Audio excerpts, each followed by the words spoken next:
I'm a film student, I really want to make a film. And suddenly I'm just the plus one in this, celebrity situation. And the girl that Aamir is seeing. So it is a loss of identity for many people who are going to be dating a celebrity. It becomes really about hanging on to your own sense of self-worth and identity and who you are. When Azad was born, he was a surrogate. We actually went out to talk about surrogacy and say what it was and what we went through and why we took that decision. So similarly, when it came to the divorce, we genuinely are working together. We are family. We live in the same building. We have separate lives, but we have lives that are interconnected as well. Like many of we have with our other family members. Reena never left the family. It was very much the same when Aamir and Reena got divorced. Is that the family was highly protective of Reena. And often I would be mansplained and told, things that were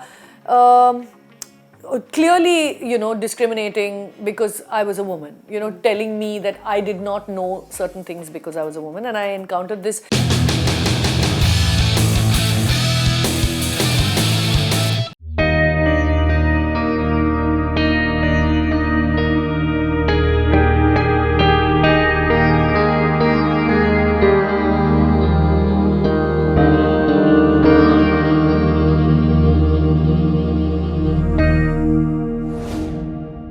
Hello everybody, I'm Rudrani and welcome to a very special conversation.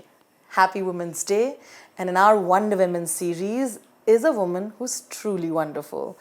She's someone who has navigated through her life uninhibitedly, with all honesty, and of course she's a true artist. I'm talking about the talented Kiran Rao. Thank you for doing this. Thanks, Rudrani. So happy to be here. Today we're going to take you back to that memory lane and to a place that you came from. A lot of people now know, of course, that you were in Kolkata and eventually that you came here. I want to know about your formative years of growing up and how it impacted you, the surroundings that you were brought up in, and the values that you learned, and the confident women that you eventually became today. I'm so happy you took me on this memory lane. You suddenly took me back to, Calcutta in the 80s, 70s, 80s. And it was a really magical place to be growing up. I mean, I absolutely love the place even to this day. But I think in that time when I was growing up, there was so little idea of money being as important as, say, culture or your values, So we went to a school Loreto House, where it was, in fact, it was a rule that you could not show off your money, because it was really about who you were as a person and not about where you came from or, what kind of bank balance you had. And I think that really impacted me. It really made me aware that who you become is in some ways in your hands. Of course, I had the privilege of having parents who were educated and interested in education, and that is a privilege today, I mean, when I think about it. But really, we came from fairly middle class, I came from middle class home, and I suppose my parents really wanted us to grow up independent and confident, and the only thing that they really told me was, you have to take care of yourself financially. That's the only advice I got growing up, was that make sure whatever you do, you can take care of yourself, which honestly gave me that sense of freedom, but also put the onus of responsibility on me. What you do with your life is your, it's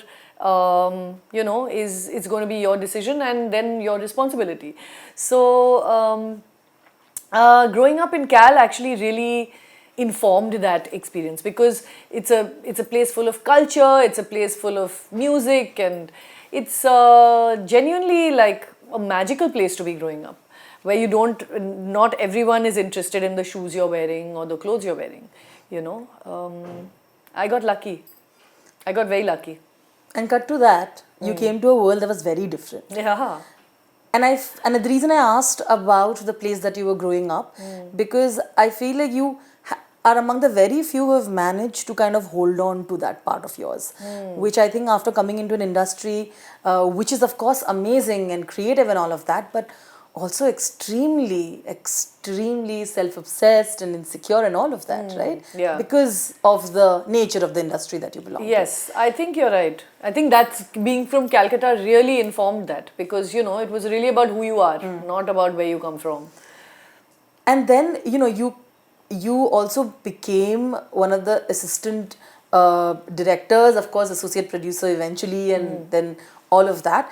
But at that time, it was truly a man's world even more. Honestly, I have to preface everything by saying that I come from great privilege, caste privilege, to put, give it some perspective, is a privilege we take for granted and don't understand how that impacts our experience of the world. Sure. When I came into the industry, I was treated very well and like everybody else, and honestly, I did not feel that there was any sort of discrimination happening because I was a woman. It was hard for me to break in, because it actually is hard for anybody to break into this industry. But I think my struggles were not necessarily to do with being a woman. I worked with people who valued my inputs, my safety was taken care of. The first film I worked on was Lagan, where this production actually really valued assistant directors, where mostly otherwise I'd only heard that assistant director to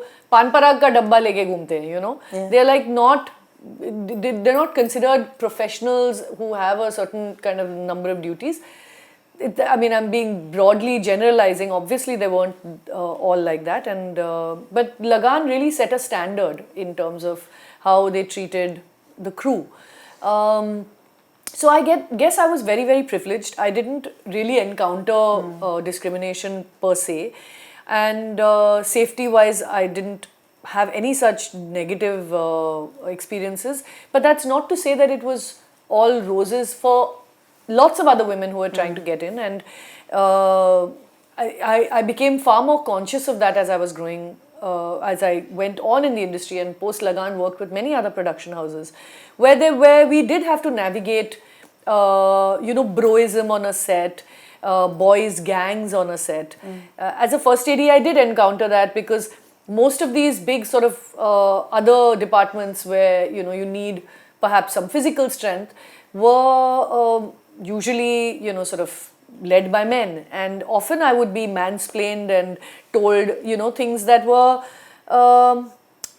clearly discriminating because I was a woman, telling me that I did not know certain things because I was a woman. And I encountered this on one set, particularly when a DOP lashed out at me, and when I was just doing my job and asking him how long a shot would take. Correct. And I know that the way that it was said to me was because he could say that because I was a woman, and there was a certain bro code where everybody was like, oh God, she's just nagging.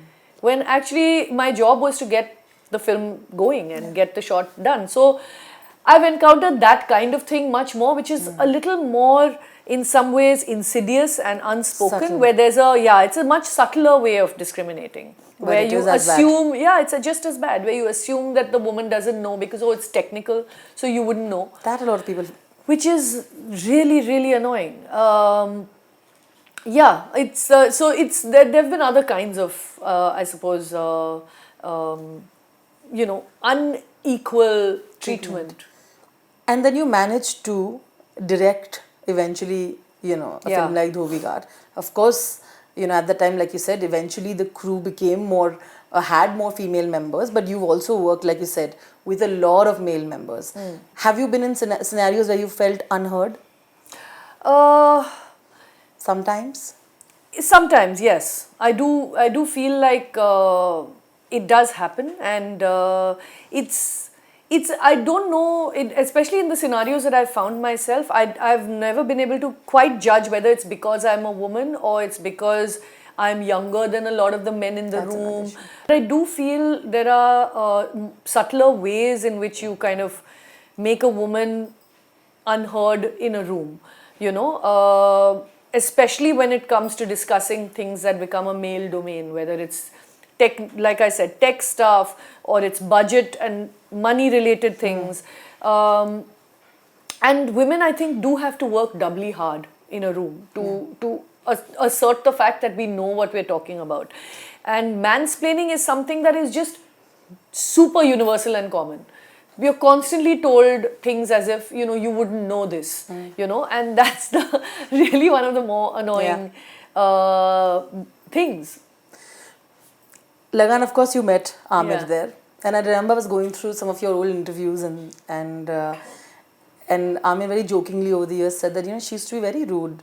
She used to always assert her point. Obviously, he was saying that she used to listen to everybody else, but was not fawning over me or anybody else and doing her job. It's very difficult though, right? Because someone who's come in, I feel like, again, your journey, yes, you say you come from privilege, but you've also been able to hold on to that side and also assert authority, like you say it, when even stars like Aamir have noticed. Now, I'm going to that period. I had a very solid example, or rather mentor in some ways, was Reema Kagti. She was the second AD on Lagan, and she was probably the one who never took any shit from anyone, and in some ways sort of laid out the kind of example that like ADs need to do their job. It's not about liking a person or not liking a person. This is our job, and I don't think I ever got to the point of being as assertive as Reema. I could never be Reema because she's quite an amazing character.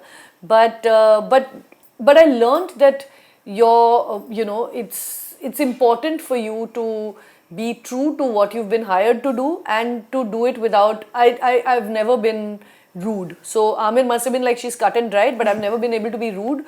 But I've gone to the point of annoying actors. And there's a very big, when I was an AD, I won't take the name of the actress, but I was on a set with an actress for a commercial, and she was sitting there and we were ready for a shot, but she was reading a newspaper, and I was like, you've got to go for this shot. And she complained about me to the production, and she was like, look at how she's talking to me. And luckily the producer said, look, that's her job. She has to tell you, put down the newspaper, time is money, we have to go for the shot now. If you were like getting ready, it's a different thing. So, being an AD, you're never the most popular with actors because you're constantly getting them going. But it taught me an important lesson about about integrity towards your work, and about having a work ethic that is beyond sort of personal relationships. How difficult it is for women who are getting into relationships with men who already were married. Right at the time, of course, he was going through his own divorce with Reena, and then eventually you all got married. But I think you had to go through so much of unnecessary stories, of the back chat, of the fact that has she come in between them, all of that even then, even though with less social media. I think that is why I think this conversation doesn't come up so much. Yeah. But you went through that and you navigated that with elegance. I want to talk about that because I feel like a lot of women who want to restart their lives go through it. I'm glad you brought it up because, lots of people think that Aamir and I connected on Lagan. We absolutely didn't. Yeah. He had his own life going on. In fact, went through his divorce after that. Aamir and I actually got together during Swades because he was shooting Mangal Pandey. Yeah. And he was going to be shooting Mangal Pandey, and they were wrecking in and around Y, where we were shooting Swades. Correct. And we had just shot a couple of commercials together with Ashu for Coke, that Coke Punjabi and all of those. And that is where Aamir and I reconnected, because like for 3 years after Lagan, I had not really been in touch with him. In fact, on Lagan, I barely had any interaction with him because he had his own makeup artist. I was dealing with most of the other actors. Of course, I was dealing with him as well, but Nicole used to do only his makeup. So I had like 50 actors to put through all the other makeup departments. So on Lagan, we had a friendly relationship, and I kind of hung out with him, but I had my own gang. I was seeing somebody else on Lagan. So that's another story. But yeah, when we did start going out in 2004, everybody assumed that it had started and that this had caused the divorce, which was not the fact. But I learned what it was like to be in sort of the conversation of a vast majority of people who don't know me, who are just assuming things about me and sort of passing judgment. and this is pre-social media, so I can't imagine what would have happened if it had been now. Luckily, it was pre-social media because honestly, I don't even. It did feature. It did go. It did in some ways affect me because I suppose it was important for me to absorb that now I was going to be in the public eye and would be the subject of conversation and gossip. And I had to process that because, you know, I come from a family which is not a film family. I've just newly come into this world of cinema. I'm a film student. I really want to make a film. And suddenly I'm just the plus one in this, you know, celebrity situation. And the girl that Aamir is seeing. So it is a loss of identity for many people who are going to be dating a celebrity. It becomes really about hanging on to your own sense of self-worth and identity and who you are, and a balance between, you know, you do have to play to a public in a sense that you will be on a public stage a lot. So you become much more conscious of what you wear, what you say, how you're perceived in that sense. So it's a bit of a balancing act, honestly, to hang on to who you really are while being palatable in that sense to everyone. But it didn't, luckily Aamir really accepted me for who I was. So I didn't really have to do any great like transformation into some glamorous film star or anything like that. And yeah, personally, I guess when you marry someone or you start dating someone who's been in another relationship, I think most people have been through that in their lives, either through dating, when they date someone who's been in a very intense and long relationship before. There is a baggage that you'll bring, there is stuff that will impact your current relationship, and I strongly recommend couples counseling because it's a great way to cut through all the clutter and to make sense of the other person on an even footing with in a healthy way, you know, because something Aamir and I did do couples counseling, and in a sense it helps to have a neutral ground in which you can, you know, talk about what you need, talk about how you see the other person, or how you want the other person to view what you're saying. And yeah, that was really beneficial to me. It also helped really a lot that Aamir and I from day one agreed that we have to be honest to each other, whatever be the case. That would be the foundation on which our relationship would rest. You've made statements about unequal pay. You know, you've also been in production, you've been in rooms that decide all of that. How do you look at that conversation today?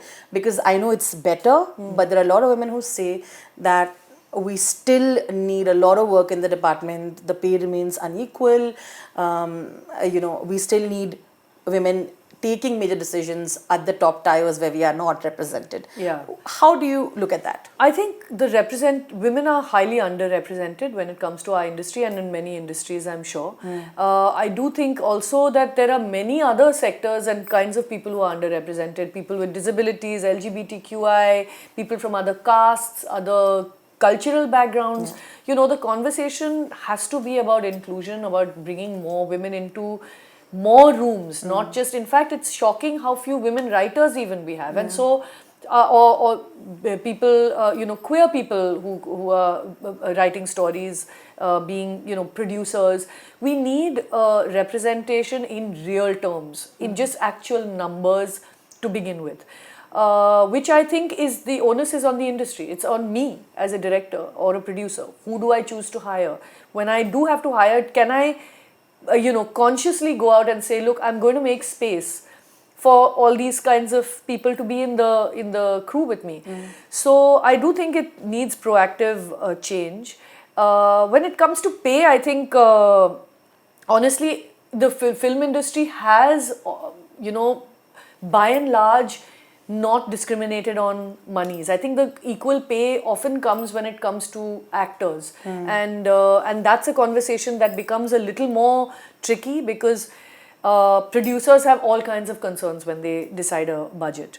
So that is a discussion, and I do feel we need to talk about that. But when it comes to crew, it's almost always determined by your skill set and not by your gender. And unfortunately, we don't have enough women. DOPs, grips, electrics, production designers. We need not just the heads of department, but also in the crew themselves. Why are there not more women production design, yeah, or in production design. Why is the team all men and only the production designer a woman?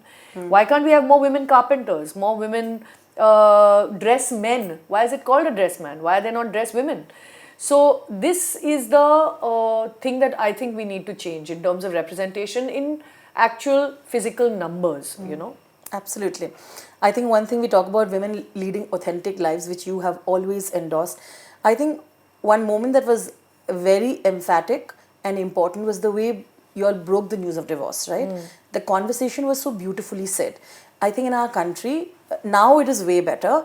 Forever it was looked upon, divorce was always looked upon this sort of taboo. Now it is way, way better. You know, when you decide to sort of part in ways and stuff like that. I feel both of you, I think, added to that conversation in a very beautiful manner. I want to tell you all how that was at that time for you. And I truly believe that very few actors were even doing that. You're putting out a statement today, right? But what you all did, coming and endorsing and trying to make people understand why you're doing it and your friends, I think was beautiful.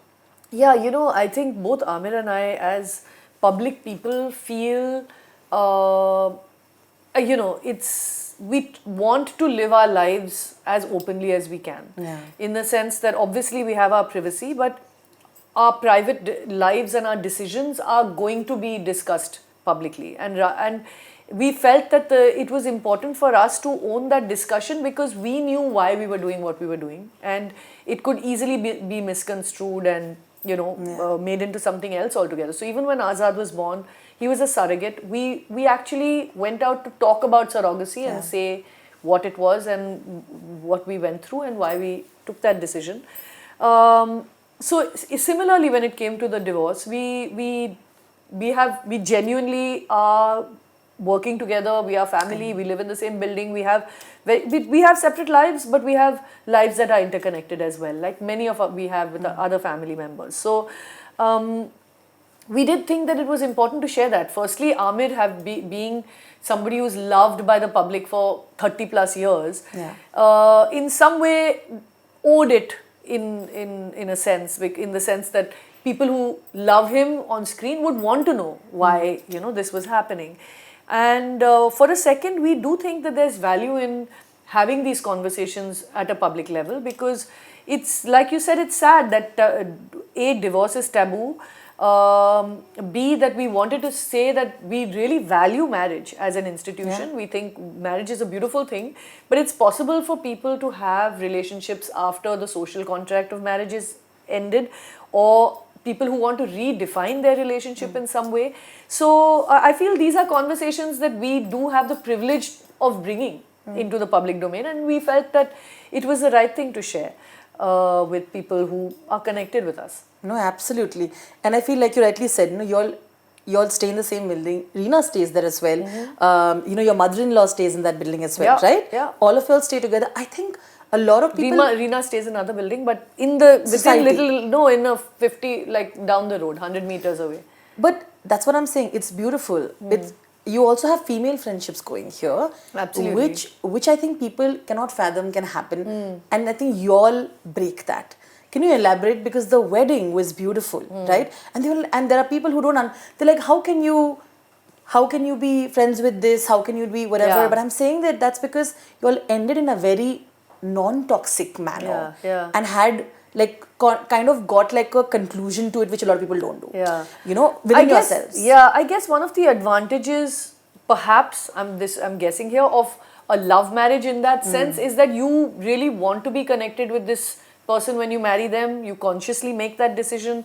And I got very lucky that I literally married a family, and a family that I love. I continue to love. My mom-in-law, who's the apple of my eye, I like adore her. And this family is in itself also unique because Reena never left the family. It was very much the same when Aamir and Reena got divorced, is that the family was highly protective of Reena. And when I married Aamir, Reena was part of the family. And we became really good friends because she's an incredible human being. I absolutely love her. She's a dear friend. So as adults, you know, we can choose to kind of label people as ex-wife or sister-in-law, or they become Reena and Nikhat and Farat and, people for us. We have independent adult relationships with them. So that's actually what happened. I mean, this wedding, we all, like we live in close proximity. Ira and Junaid live in the same compound. And it was the most natural thing for us. We were part of the planning. We were deciding what we were going to wear. We were deciding what we were going to do. Cool we had wedding. a separate small event just for like 20 people in the family, and then the whole lot of people. So yeah, it was a really fun time, and really I'm glad that people take away that it's possible to have this crazy family, because this is us. This is really who we are.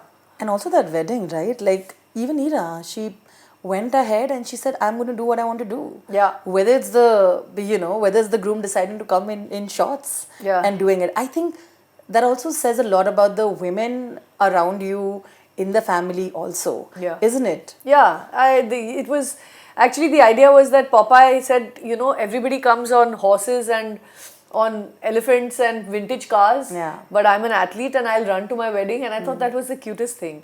So yeah, Ira's a really strong young woman. She's in fact doing far more with Agatsu Foundation at the age that she is than I could have ever dreamed of doing when I was like 25 years old, So she's very bright, very driven, and very committed to, making mental health a conversation as inclusive a conversation as possible. So I'm actually very lucky to be surrounded by such amazing people.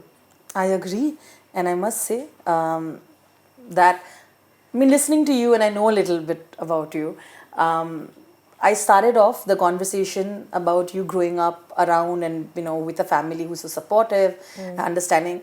I want you to tell us about how it was, the way your mother lived her life. Because a lot of us look up to the way the women in our family have lived and navigated. And, it really impacts us. Yeah. Can you tell me, whether it's your mother or your aunt, few women whom you've looked at the way and admired, and it has knowingly, unknowingly contributed to your personality? Absolutely. My mother went through a lot actually when she was quite young. And it's quite remarkable how women are able to take a difficult situation and find a way out, because they are, they're nurturers, they have to care for their kids. So my mum did that when she was, she had to learn, she had to go back to college. She got married very young when she was still in college, but had to go back and re-qualify because it was suddenly really important that she start earning a living. And she rose to the task. She had to provide for the family.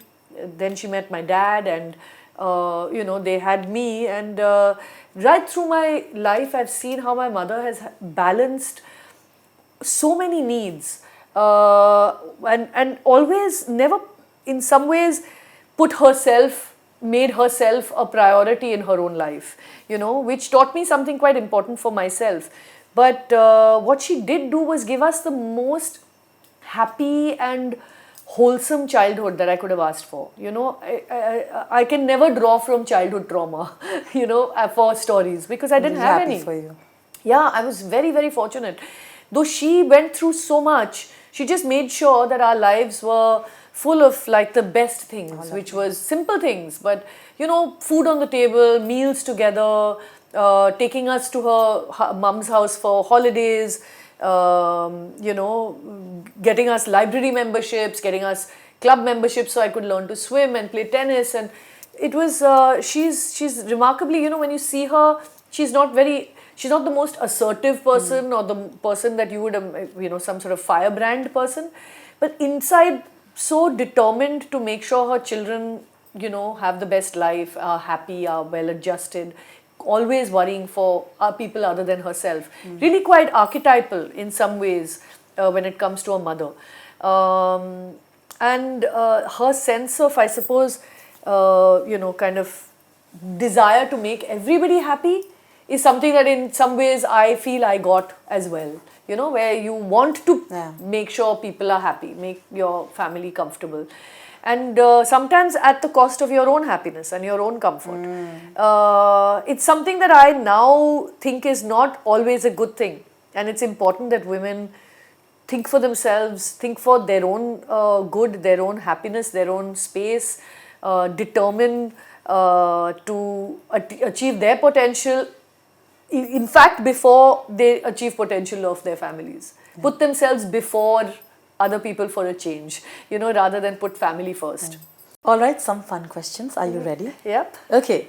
3 female actors you think are doing some disruptive work in the industry that is paving way for a lot of female actors? Alia Bhatt.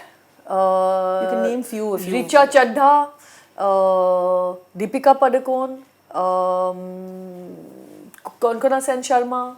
Tilotama Shom. And you can give like quick reasons as well as to why you yeah, all these women are in their space just pushing the envelope and doing work that 10 years ago we would not expect them to do. They're often directing, producing, while playing these incredible, nuanced, complex characters on screen. Absolutely. Okay. Yeah.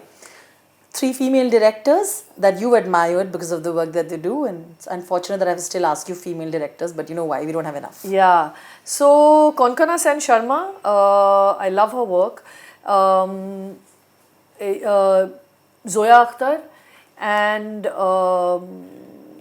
so many. I mean, actually, Reema Kagti. Yeah. Fantastic. If you had to give an advice to your 20-year-old self today, from the wisdom that you've gathered, what would you tell that girl and why? Put yourself first. Put yourself first. Like, make yourself the first on the list. Make yourself the center of the universe. Really. Because I so often would, do things, but I would be so conscious of, making space for other people, and, when it came, of course, once I came into family first. So, follow your ambitions. And I did, but put yourself first. As a director, what is one thing that you'd like to change and one thing that you hope becomes even better in the industry that you work? One thing I would like to change is I would love to have a way in which talent could be streamlined into coming into this industry, to make breaking into the industry easier. I would love to be able to do that. I don't know how it's possible because we have such a huge country and so many ideas and stories and voices. But if that was possible, that's what I would really change. The fact that there's so many men in every department, it's a fact. It's just just numbers wise, and it's just male heavy, and I feel I want to change that. What is one thing from the 18-year-old Kiran that you don't have today and you wish you did? I'm very similar to the 18-year-old Kiran, now when I think about it.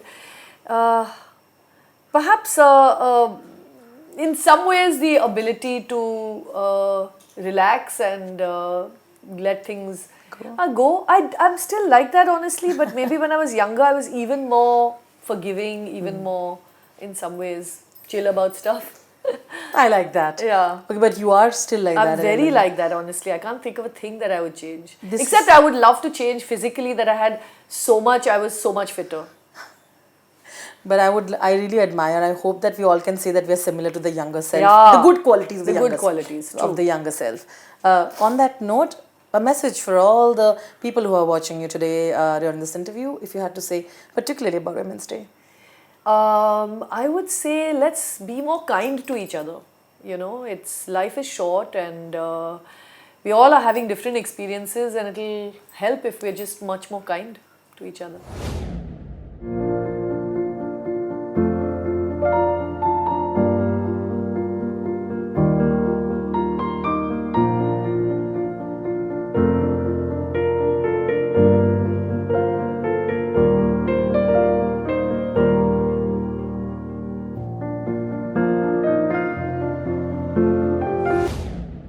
Wonderful. Happy Women's Day. Thank you, and the same to you. Thank you so much for being a part of this series. It's called Wonder Women, like I said, and you definitely are one of them. Thank you for making me one. Thank you so much. Cheers. Hi, I'm Dr. Rishikesh Pai. I'm a gynecologist and infertility specialist practicing since 1990, and I am the medical director of Bloom IVF Group, and we have many clinics. Two main clinics are in Mumbai at Lilavati Hospital and in Delhi at Fortis Lafam Hospital. In egg freezing, normally the age is between 32 years and 37 years. Less than 35 years would be good because at that time the eggs are younger, the quality is better, their genetic abnormalities are lesser in those eggs, and I would advise that after the age of 32 you should do anti-Mullerian hormone level, and if the level is normal you can leave it, but if the level is falling down you should freeze your eggs.